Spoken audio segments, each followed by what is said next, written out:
3-banda. Xos shart-sharoit. Nima u desa, yetim bo'lish ekan, birodarlar. Mana shu ulug'larimizning ko'pchiligi otasi yo'q yetim bo'lgan. Nima uchun ulardan chiqadi desa, ertaroq katta bo'lgan ular. Ertaroq mas'uliyat tushgan ustiga. Erkinligi qo'lida bo'lgan. Qarorlarni qabul qilishni yoshligidan yelkasiga tushgan. Ertaroq ulg'aygan. Otasini hisobidan kun kechirmagan. Hamma muammosini otasi hal qilib bermagan.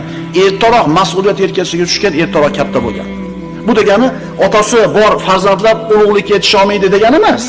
Lekin otasi yo'q farzandlarni boyaga aytgandek ertaroq hayot yelkasiga yuk qo'ygan bo'ladi. Chunki otasi bor farzandlar hamma yo'g'ini otasi hal qiladi. Nima kiyishini ham u hal qiladi, qayerda o'qishini ham otasi hal qiladi, har qanday muammosini hal qilib beradi-da, erkinligi yo'q. Tushunarliga?